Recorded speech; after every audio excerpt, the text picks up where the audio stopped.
ওকে, so আমরা আজকে শিখবো রাইটিং টাস্ক 2। রাইটিং টাস্ক 2 এর ইন্ট্রোডাকশন কিভাবে লিখতে হয় সেটা। তো ইন্ট্রোডাকশন লেখার আগে আমার যেটা জানা দরকার, টোটাল রাইটিং টাস্ক 2 এর জন্য এইখানে আমার টাইম লিমিটটা দেয়া আছে, you should spend 40 minutes. Time লিমিটটা কেন এখানে লিখলাম দেখেন, আমার IELTS it's one kinds of game. এটা গেমটা কিসের? টাইমের সাথে আপনাকে যেতে হচ্ছে, সেই জন্য প্ল্যানিং করব। আর আপনি যদি ব্যান্ড স্কোর ভালো তুলতে চান, সেটা যদি 6 বা 6+ হয়, সেক্ষেত্রে আপনাকে অবশ্যই প্রপার প্ল্যানিংটা ইমপ্লিমেন্ট করতে হবে। যদি প্ল্যান না থাকে আমি ভালো ব্যান্ড স্কোর অবশ্যই তুলতে পারবো না। সো এই যে 40 মিনিটের যে সময়কাল দেওয়া আছে আমার, এই 40 মিনিটসকে আমি ডিভাইড করব 10 + 30। প্রথম যে 10 মিনিটসটা, এটা আমি প্ল্যানিং স্টেজে রাখবো, আর লাস্টে যে 30 মিনিটস আমি রাখছি এটা রাইটিং স্টেজ। প্ল্যানিং স্টেজে আপনার কাজ কি? প্ল্যানিং এ আমি কোশ্চেনটা পড়ব, পড়ে আমি ডিসাইড করব আমার ওভারঅল অপিনিয়ন। সেই যে অপিনিয়নগুলো আমি এখানে সুন্দর করে লিখে ফেলবো। This is planning. এখন প্ল্যানিং এর জন্য দেখেন, আপনার যে নোট ডাউন করবেন, নোট ডাউনের জন্য কিন্তু এক্সট্রা কোনো পেজ অথবা এক্সট্রা কোনো পেপারস আপনাকে দিবে না। আবার আপনি যে আনসার শিট আছে, আনসার শিটের অপোজিট পাশে অবশ্যই প্ল্যান করতে পারবেন না। তো প্ল্যান করার জন্য আমাদের যে কোয়েশ্চেনটা দেওয়া থাকবে, কোয়েশ্চেন বুকলেট, ওখানে আমরা কোয়েশ্চেনের নিচে প্ল্যানিং করে নেব। যেমন এই একটা কোয়েশ্চেন এখানে দেখেন দেওয়া আছে, এটা আমি কি করবো, এরকম একটা টান দিব। ওকে, সো এখানে আমি কিছু নোট ডাউন করে রাখবো। কি নোট ডাউন করবো? যেগুলোর বিষয়ে লিখতে যাব। ক্লিয়ার? সো এই যে 30 মিনিটে আমি এটা প্ল্যান করে নিলাম। প্ল্যানিং এর পরে আমার যে টোটাল এখন রাইটিং 30 মিনিট আছে, সেই 30 মিনিটে আমি ইন্ট্রোডাকশনের জন্য লিখবো হচ্ছে 5 মিনিট দিব। So introduction not more than 5 minutes. এখন 5 মিনিটসটা আমি কি করব? 5 মিনিটসটা আমরা কোশ্চেন পড়ব, তারপরে পড়ে ইন্ট্রোডাকশন লিখব। টু বি মোর প্রিসাইজ, আমার এখানে একটা কোয়েশ্চেন দেওয়া আছে দেখেন। সো কোয়েশ্চেনটা আমরা সবাই জানি, IELTS writing task 2, that means essay writing এর দুইটা পার্ট থাকে।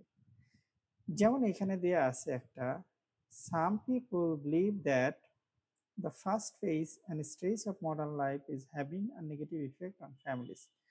To what extent do you agree or disagree? এটা হচ্ছে আমার একটা রাইটিং এসে কোয়েশ্চেন। এখন এইটা দেখেন দুইটা পার্ট থাকে। এই অংশটা যেটা, এই যে এখান থেকে, some people believe that the fast pace and stage of modern life is having a negative effect on families. এই অংশটাকে বলা হয় স্টেটমেন্ট।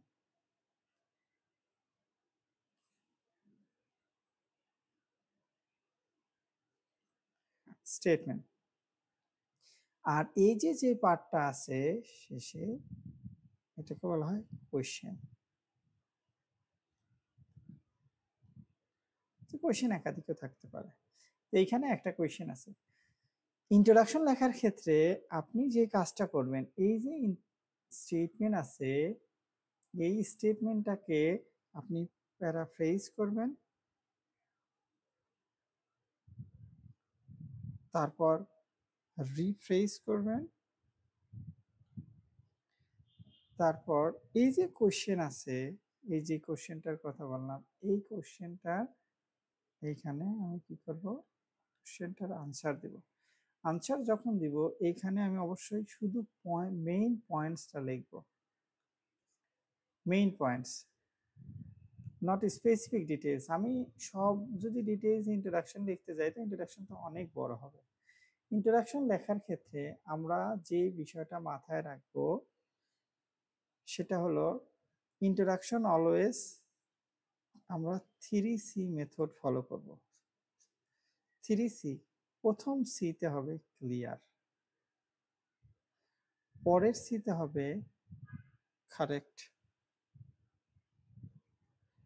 লাস্টের সিতে হবে কনসাইজ। মানে ইন্ট্রোডাকশনের ক্ষেত্রে আমি be simple but straightforward লিখবো, এইখানে কোনো রকমের ভূমিতা স্কোপ নাই। সো আমি যদি আরো ক্লিয়ার করি, introduce the general topics to the reader, আমি যেই টপিকসটা নিয়ে লিখতে যাচ্ছি রিডারকে আমি সেটা পরিচয় করে দেবো। নট স্পেসিফিক কোয়েশ্চেন আর specific opening, just write the general topics. Clear? এই জেনারেল টপিকস লেখার ক্ষেত্রে আমরা কি ফর্মুলা ফলো করলাম, আমরা রাখলাম এখানে যে আমি যে স্টেটমেন্ট দেয়া আছে এই স্টেটমেন্ট মানে এই যে স্টেটমেন্টটা প্যারাফ্রেজ রিফ্রেশ করব, আর কোশ্চেন যেটা দেয়া আছে এই কোশ্চেনের আনসারটা দিব। বাট আমি আনসারটা দেব পয়েন্ট। এখন পয়েন্ট কিভাবে পাবো? ওই যে একটু আগে যেটা বললাম, প্ল্যানিং ইজ ভেরি ইম্পর্টেন্ট। যেমন এখানে একটা কোশ্চেন দেয়া আছে, দেখেন এই কোশ্চেনটা থেকে ছোট্ট একটু প্ল্যানিংটা দেখাই দিই আপনার। এই প্ল্যানিংটা আমি করে নেব, যে 10 মিনিট আমি গিভেন টাইম প্রথমে প্ল্যানিং স্টেজে রাখছি ওইটাতে। সো আমরা কি প্ল্যানিং করব দেখেন, এখানে কোয়েশ্চেন দেয়া আছে, some people believe that the first phase and stage of modern life is having a negative effect on families. কিছু লোক বিশ্বাস করে আধুনিক জীবনযাপন যে ফার্স্ট ফেজ এবং স্টেজ, এটা modern life Some people believe that the first phase and stage of modern life is having a negative effect on family. Clear? এটা হচ্ছে আমার স্টেটমেন্ট। তো এই স্টেটমেন্টটার সাথে to what extent do you agree or disagree, আপনি কতটুকু agri করেন অথবা ডিসএগ্রি করেন। সো এটুকু জানা দরকার, টু হোয়াট এক্সটেন্ট, কতটুকু। সো যে হোয়াট এক্সটেন্ট, বা আমি যদি রাইটিং এর অপিনিয়ন টাইপ অফ কোশ্চেন আছে, it's opinion type of question, সেই ক্ষেত্রে আমরা অবশ্যই আমি কতটুকু এগ্রি করি সেটা আমি লিখতে পারি। আমি টোটালি এগ্রি করতে পারি,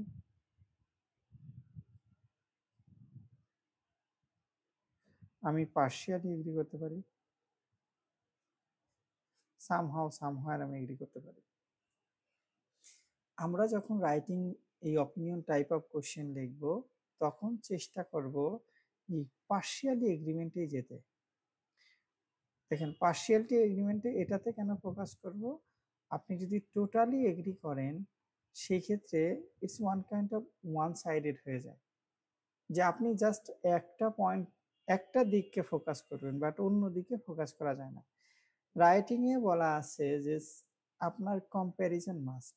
তো যখন আপনি টোটালি এগ্রি অথবা টোটালি ডিসএগ্রি করতেছেন তখন কম্প্যারিজন করার জায়গাটা আপনার ক্ষীণ হয়ে যায়, এই জন্য আমরা পার্শিয়ালি এগ্রি করতে পারি। সো এই যে একটা স্টেটমেন্ট দেয়া আছে, এই স্টেটমেন্টের সাথে আপনি কতটুকু এগ্রি করেন অথবা ডিসএগ্রি করেন। বিষয়টা এরকম না যে আপনি এগ্রি করলে খুব ভালো ব্যান্ড স্কোর পাবেন, ডিসএগ্রি করলে ব্যান্ড স্কোর পাবেন না, it's not like that. So আমরা এখন কি করব, প্ল্যানিং যেটা বললাম একটু প্ল্যান করে নেব। এটা 10 মিনিট, বাট আমি ইন্ট্রোডাকশন লেখার জন্য শুধু পয়েন্টটা দেখে নিয়েছি। তা আমি এরকম একটা মার্জিন টেনে নিলাম, এইখানে আমি কি পয়েন্টটা করব দেখেন, প্রথমে আপনি এগ্রি যদি থাকি আর এই পাশে লিখলাম ডিসএগ্রি। তো আমি আমার অপিনিয়নটা আগে সেট করে নেব, নাহলে আমি কিন্তু কিছুই লিখতে পারবো না। অপিনিয়ন কি, আমি এখানে দিলাম আমি পার্শিয়ালি এগ্রি করি। ক্লিয়ার? সো আমি যদি পার্শিয়ালি এগ্রি করি দ্যাট মিনস আমার এই এগ্রিমেন্টে অ্যাটলিস্ট 60% এগ্রি লিখতে হবে, আর 40% আমি লিখলাম ডিসএগ্রি। আপনি যদি এদিকে বেশি জোর দেন বাট আপনি লিখছেন এগ্রি, আপনি বলছেন অপিনিয়নে এগ্রি বাট লিখছেন হচ্ছে ডিসএগ্রি, ওইটা কিন্তু আবার কন্ট্রাডিক্ট হয়ে যাবে। সো আমি যেটা করব, আমি যেহেতু এগ্রি করছি এই জন্য এগ্রিটা একটু বেশি লিখবো, সেটা আমি বললাম 60% 70% এরকম। ক্লিয়ার? কোনোভাবেই জানি এটা আবার কম না হয়। তো আমি জাস্ট 2টা পয়েন্ট লিখবো যা ইন্ট্রোডাকশন লেখার জন্য। 2টা পয়েন্ট কি, এগ্রিতে আমি কি লিখতে পারি, আমি যদি এগ্রি করছি যেহেতু যে এখানে দেয়া আছে some people believe that first page end stage of modern life is having a negative effect on families. তো এগ্রিতে দেখেন, আমি এগ্রিতে প্রথমে আমার এখানে জানা দরকার রিকোয়ারমেন্টস কয়টা। রিকোয়ারমেন্টস হচ্ছে দেখেন ফার্স্ট পেজের নেগেটিভ ইম্প্যাক্টটা কি ফ্যামিলির উপরে, স্ট্রেস এর নেগেটিভ ইম্প্যাক্ট কি ফ্যামিলির উপরে, তারপরে আমি কি করব আমার অপিনিয়ন দিব। সো আমি যদি টপিক সেন্টেন্স বলি এখানে এটা ফার্স্ট পেজ একটা, স্ট্রেস একটা, are having negative effect on families. তো ফার্স্ট পেজ আর স্ট্রেসের নেগেটিভ ইফেক্টটা কি সেটা আমি লিখব আর আমার অপিনিয়নটা আমি দিব। সো আমার এখানে মেইনলি ফোকাস করব আমি ফার্স্ট পেজ, তারপরে স্ট্রেস, এই দুইটার ফ্যামিলির উপরে নেগেটিভ ইম্প্যাক্ট কি আর আমি আমার অপিনিয়ন দিব। ক্লিয়ার? সো আমরা এগ্রি করলাম যে ফার্স্ট পেজের ফলে ফ্যামিলির উপরে নেগেটিভ ইম্প্যাক্ট আছে। সে ইম্প্যাক্টটা কি? ইম্প্যাক্ট আমি বললাম যে family gets less time, family কম সময় পায় কিসের জন্য? ফার্স্ট পেজের ফলে। কারণ ফার্স্ট পেজ মানে একটা যদি ওয়ার্কিং পারসন বলি, তো ওয়ার্কিং পারসন তার দিন শুরু করছে সে সকাল 8টা থেকে আর শেষ করছে, তার কার্যক্রম শেষ করছে রাত 10টা-11টা বাজছে। So first page. স্ট্রেসের ফলে নেগেটিভ ইম্প্যাক্ট আছে ফ্যামিলির উপরে, সেটা কি আমি সেটা লিখলাম। স্ট্রেস কি করতেছে? Stress leads to arguments. স্ট্রেসের ফলে ফ্যামিলিতে ঝগড়া হচ্ছে, এটা হলো আমার পয়েন্ট। এখন আমি দেখেন আমি ডিসএগ্রিটা কেন এখানে লিখলাম না, যেহেতু আমার এখানে জায়গা কম আর আমি শুধু ইন্ট্রোডাকশন যেহেতু লিখবো সেহেতু শুধু মেইন পয়েন্টটা আমি লিখে নিলাম। আমি যদি ডিসএগ্রি করতাম সেক্ষেত্রে শুধু ডিসএগ্রি 2টা পয়েন্ট লিখতাম ইন্টোর জন্য, বাট আপনি যখন প্ল্যানিং করবেন তখন আপনার এগ্রি ডিসএগ্রি 2টাই লিখতে হবে। তো আমি যদি একটু ধারণা দিয়ে যাই, আপনার দেখেন ফ্যামিলি গেস্ট লেস টাইম, এটা ফার্স্ট পেজের জন্য। বাট ফার্স্ট পেজের ক্ষেত্রে কি পজিটিভ দিক নাই? পজিটিভ দিক হচ্ছে যে লোকটা সারা দিন রাত তার কাজ নিয়ে আছে, অবশ্যই তার ক্যারিয়ারটা ব্রাইট ফিউচার হবে, আমরা এটা লিখতে পারি ব্রাইট ফিউচার। আর সরি এখান থেকে হবে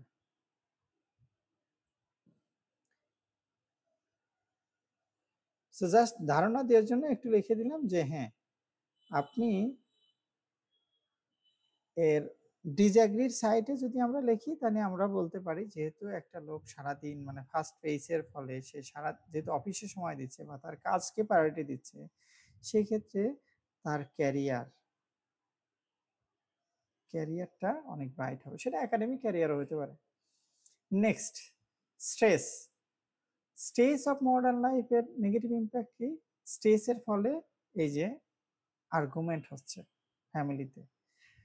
এখন এইটার আবার একটা পজিটিভ দিক আমরা কি লিখতে পারি দেখেন, যদি জব সেক্টরে হয় এইখানে জবের কিছু অ্যাডভান্টেজ দিয়ে থাকে, যেমন আপনি যারা খুব স্ট্রেস জব করে দেখেন তাদের বিভিন্ন আপনার কোম্পানি বিভিন্ন ইনসেন্টিভ বা ফরেন ট্যুর অর্গানাইজ করে থাকে, ফ্যামিলিকে নিয়ে গেট টুগেদার করার জন্য দেখা যায় একটা ট্যুর দিয়ে দিল, ইউরোপ ট্যুর, এরকম হতে পারে। তো আমরা এখানে জাস্ট পয়েন্ট আকারে লিখলাম হচ্ছে জব অ্যাডভান্টেজ, যদি আমরা চাকরিকে ফোকাস করি job advantage. Clear? So just এটা বোঝার জন্য আমি এটার প্রয়োগ এই ইন্ট্রোডাকশনে খুব বেশি দেখাবো না, আমি এই পয়েন্টটাকে মেইনলি ফোকাস করব, কারণ কি আমি এগ্রি করছি এই জন্য এগ্রিতে। সো এখন দেখেন রাইটিং এর তাহলে আমরা এই প্ল্যানিংটা মনে রাখলাম, যেহেতু আমার এখানে জায়গা কম, যে ফ্যামিলি কম সময় পাচ্ছে, আর্গুমেন্ট হচ্ছে। এখন ইন্ট্রোডাকশনের ক্ষেত্রে আমরা যেটা বললাম, আমরা স্টেটমেন্টটাকে প্যারাফ্রেজ রিফ্রেশ করব। সো স্টেটমেন্ট কোনটা? স্টেটমেন্ট হচ্ছে এই যে এখানে দেয়া আছে, যেটা আগেও বললাম এটুক থেকে এটুকু। প্যারাফ্রেজ মানে হচ্ছে another way of saying, so আমরা সাম এর পরিবর্তে কি লিখতে পারি? সামের পরিবর্তে আপনি কোশ্চেনের উপরই লিখে রাখেন, কারণ আপনার তো এক্সট্রা পেজ দিবে না নোট করার জন্য।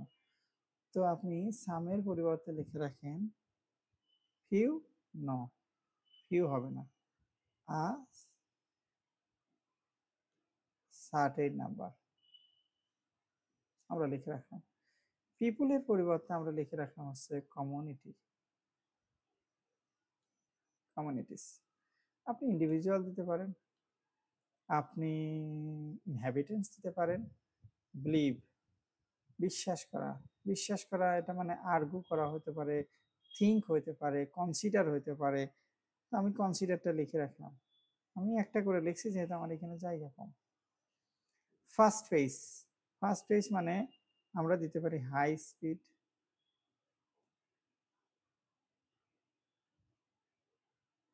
আমরা স্ট্রেসের পরিবর্তে প্রেশার দিতে পারি, প্রেশার। মডার্ন লাইফ আমরা এটাকে দিতে পারি কন্টেম্পোরারি লাইফস্টাইল,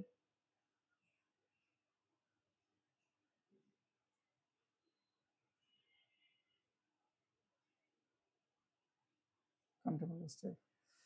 নেগেটিভ ইম্প্যাক্ট অথবা নেগেটিভ ইফেক্ট, তো নেগেটিভের পরিবর্তে আমরা হার্মফুল লিখতে পারি, ইফেক্টের পরিবর্তে আমরা ইম্প্যাক্ট লিখতে পারি।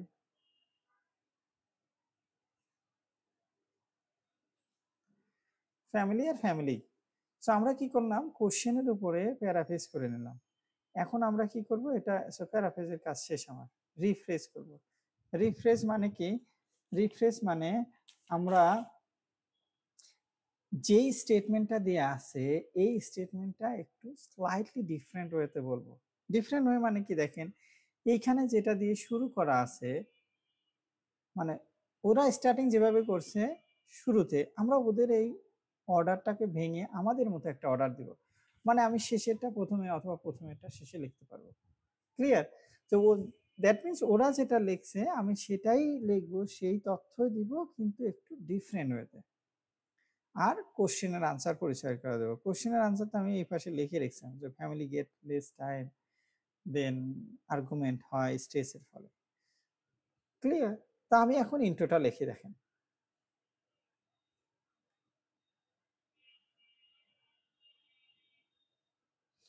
দুই ভাবে লেখা যায়, আমি শুধু যদি প্যারাফ্রেজ করি বা রিফ্রেজ আমার কাছে কঠিন হয়, সেই ক্ষেত্রে আমি কি করতে পারি, শুধু প্যারাফ্রেজ করে দিতে পারি। এখন রিফ্রেশ আমরা দেখেন যাব, যেটাতে রিফ্রেশ যদি করি আমি সরাসরি ফ্যামিলি লাইফকে আগে নিয়ে আসতে পারি। সো কিভাবে নিয়ে আসতে পারি, যেমন family life is being harm by ইত্যাদি, ইজ বিলিভড ইত্যাদি। আমি ওটাই না যায় আমি সিম্পলি লিখি, আমি এখানে রিফ্রেশটা খুব বেশি দেখাচ্ছি না, কারণ আমি প্যারাফ্রেজটাই দেখাই আপনার জন্য সহজ হবে। দেখেন এইখানে যেটা দেয়া আছে, ওকে আমি এখন পেন না লিখে আমার মনে হয় এতে লিখি।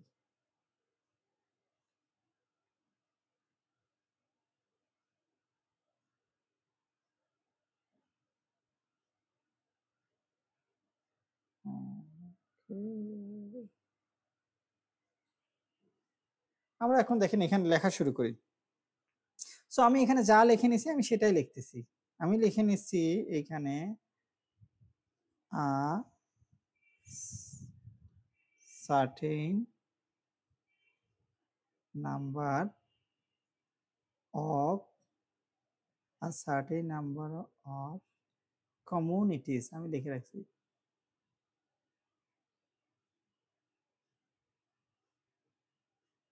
কমিউনিটিস, সরি আমি এটা ইয়েতে লিখি।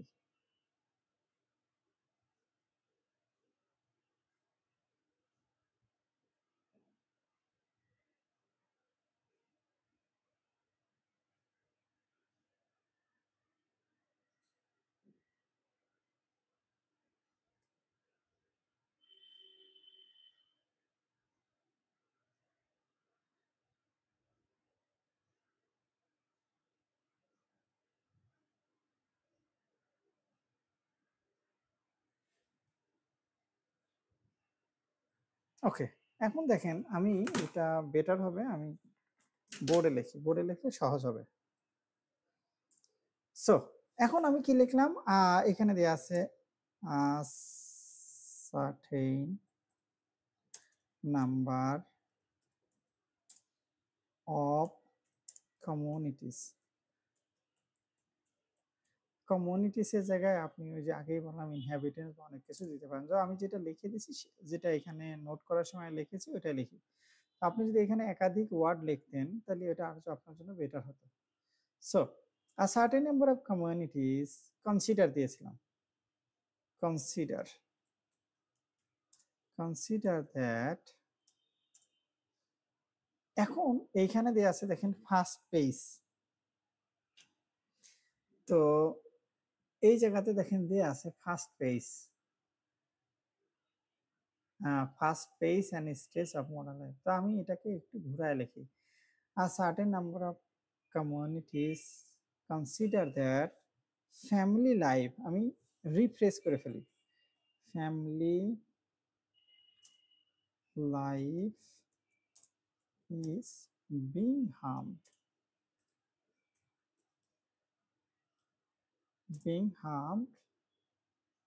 as a consequence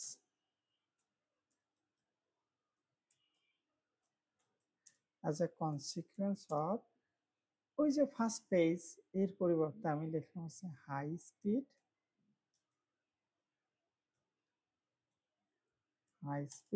অ্যান্ড এটা স্ট্রেসের পরিবর্তে আমরা লিখছি প্রেসার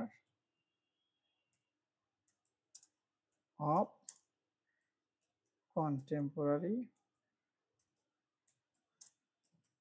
লাইফস্টাইল। ক্লিয়ার? যেটা আমি নোট করলাম ওটা লিখলাম। এখন আমি কি করব, আমি কোশ্চেন, তো আমার প্যারাফ্রেজ রিফ্রেশ মোটামুটি হয়ে গেল। আমি এখন কোশ্চেনটার আনসার আপনাকে পরিচয় করায় দিব রিডারকে। তো কোশ্চেনের আনসারটা কি দেখেন, কোশ্চেনের আনসারে আমি বললাম আমি পার্শিয়ালি এগ্রি করছি।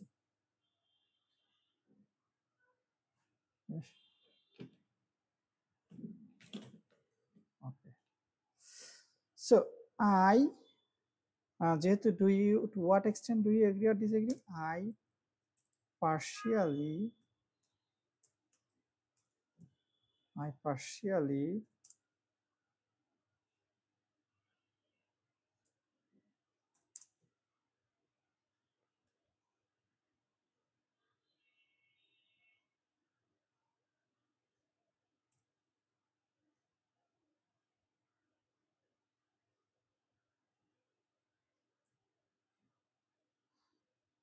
partially এগ্রি আমি করছি দিস স্টেটমেন্ট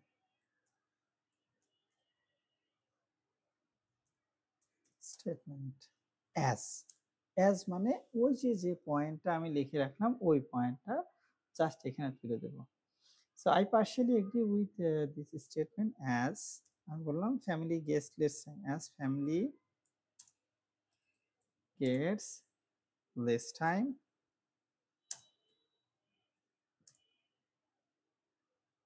বাই, কার জন্য, এখন এখানে আমরা বললাম ফার্স্ট পেজ। তো ফার্স্ট পেজ আমি একবার এখানে হাই স্পিড লিখে ফেলছি, দেখি অন্যভাবে কিভাবে লেখা যায়। আমরা বলতে পারি by the hectic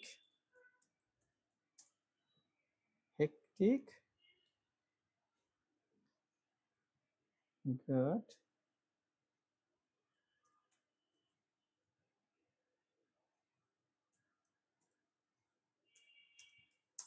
hectic whirlwind of daily activities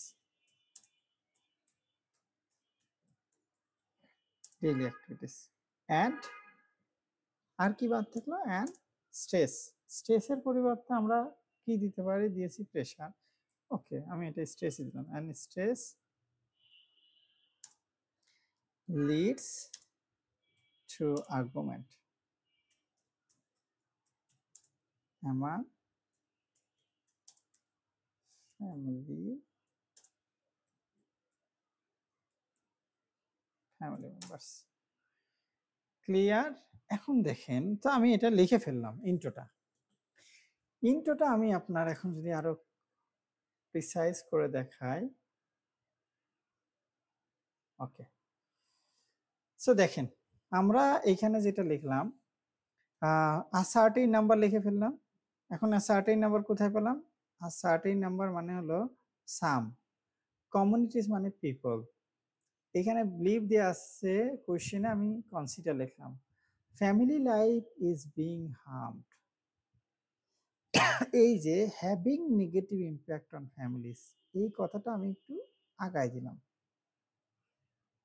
এটাকে বললাম refresh. Being harm as a consequence of high speed, high speed কার পরিবর্তে দিলাম ওই যে ফার্স্ট ফেজ, প্রেশার দিলাম স্ট্রেসের, of contemporary lifestyle. Contemporary lifestyle মানে হচ্ছে মডার্ন লাইফস্টাইল, ওই যে কোশ্চেনে যেটা দিয়ে আছে মডার্ন লাইফ। এটুকু আমার হয়ে গেল ইন্ট্রোডাকশন। স্টেটমেন্টে প্যারাফ্রেজ করলাম।